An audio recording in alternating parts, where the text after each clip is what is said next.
notamment il y a des psychotropes, il y a certaines drogues qu'on ne va pas donner, parce que ça va créer probablement la dépendance. Quand vous voyez, il y a des gens aujourd'hui qui prennent diazépam par eux-mêmes, mais justement parce qu'ils n'ont pas eu un conseiller en amont qui a géré ça. Les gens tombent dans la dépendance de certains produits. Vous avez des antibiotiques que nous prenons chacun comme il veut. Oui, surtout. Surtout les antibiotiques. Mais ce sont des choses qui nous amènent à des résistances bactériennes. Et que le jour où vous avez une vraie maladie, on doit vraiment vous soigner. Avec cet antibiotique, vous l'avez déjà désactivé. Il n'est plus actif chez vous. Ok. Et vous allez souffrir? Ben, bien sûr vous souffrez. Mais toutes ces choses, tous ces détails, tel médicament se conserve à telle température. C'est à telle personne que je suis censé donner. C'est pendant autant de jours qu'il faut prendre, même si vous vous sentez mieux. Notamment les antibiotiques, notamment les traitements de la malaria. Vous pouvez commencer un traitement aujourd'hui, vous vous sentez mieux, mais ça ne vous donne pas le droit d'arrêter. N'est-ce pas? Ça ne vous donne pas le droit d'arrêter votre traitement. Mais tous ces éléments-là, si vous n'avez pas un pharmacien disponible, qui vous les donne?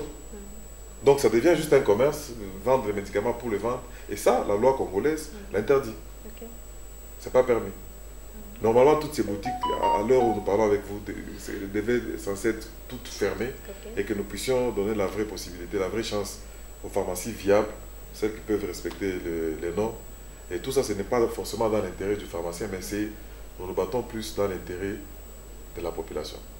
Pour que cette population ait accès, excusez-moi, je vais carrément éteindre ça. Pour que cette population ait carrément accès à tout ce qu'il y a comme médicaments de qualité. Parlant de la conservation, vous savez déjà qu'il y a plusieurs pharmacies où la conservation des médicaments n'est pas vraiment bonne.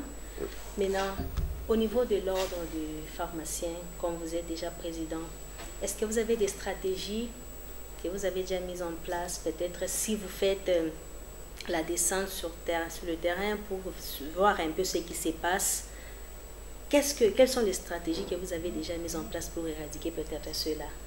Moi, je parle de la conservation, parce que quelque chose qui est mal conservé amène déjà la malaria, la maladie, plusieurs maladies même.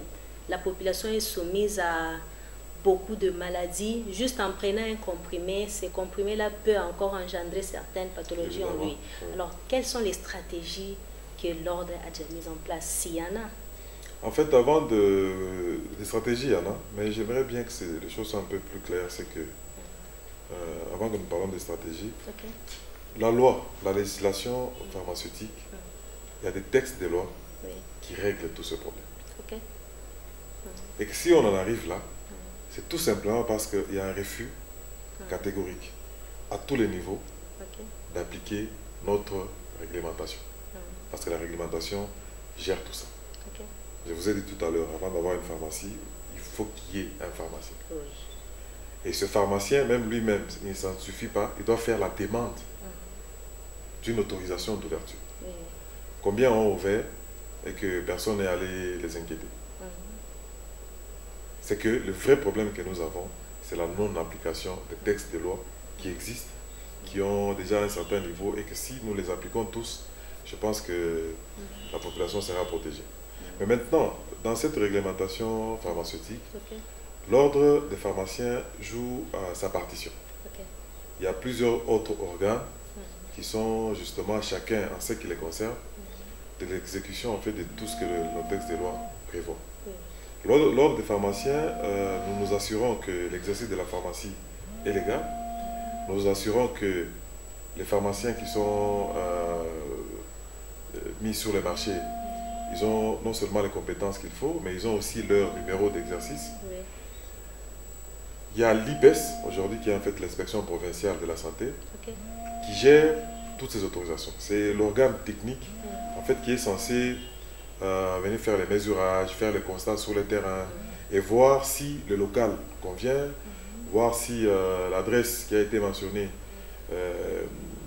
permet à ce qu'il y ait une pharmacie. Et après, il y a les organes au niveau de Kinshasa qui sont censés donner les autorisations. Vous avez les parquets et il y a certaines actions pour les mettre en place. Vous avez besoin de l'accord de l'autorité politique.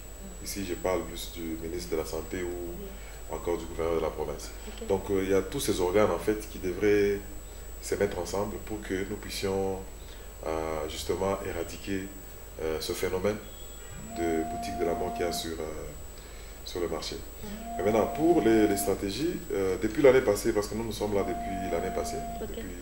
depuis janvier, nous avons déjà entrepris un certain nombre de démarches.